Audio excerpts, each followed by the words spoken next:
directly at the end of the bar, there was a scrunched up piece of kitchen paper, if you like, tissue, with lots of blood around it, on it. So I thought that was probably a pretty good place to look. And it was within that scrunched up piece of paper on the tiled floor at the end of the bar, the base of the bar by one of the bar stools. It was pretty extensive down there, all that broken glass, the blood. There were a lot of blood drips across that floor. It was a kind of cream-coloured tiled floor in that whole games area. As I said, the ping pong table was collapsed.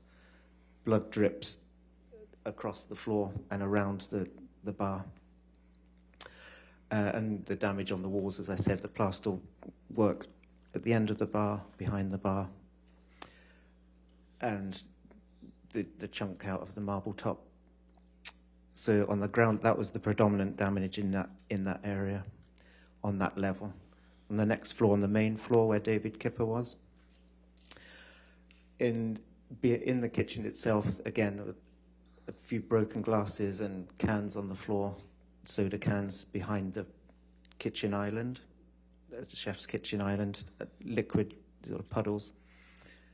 There was a sitting room with a couch on a cream-coloured couch, which had a fair amount of blood drips on the cushions, and that was obvious.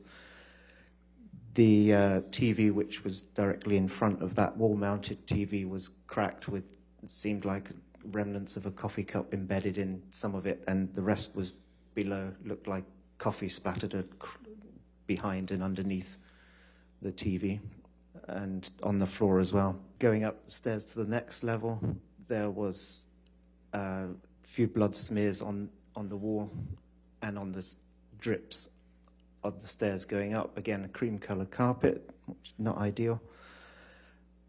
And so that's the top floor was the master bedroom, master suite floor, and 2 bedrooms also up there.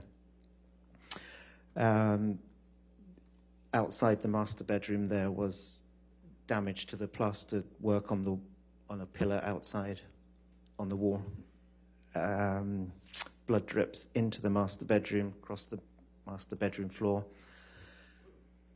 Going into the master bathroom, there was a his and hers sink and a mirror, a large mirror above each of the sinks that had writing on each of them.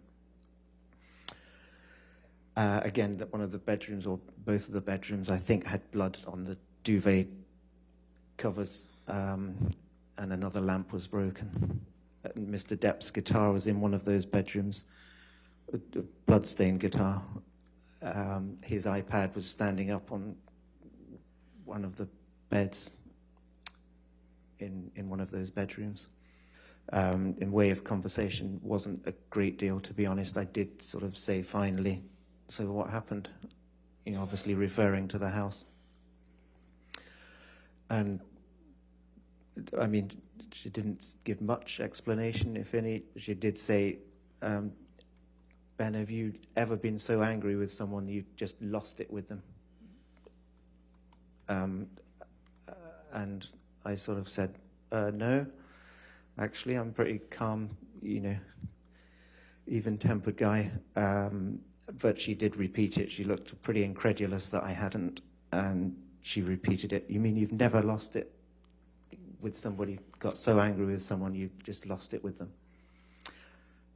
And I said, unless you count the sort of time when I was 14 years old and I hit the light switch in my bedroom because I wasn't allowed out that night or something.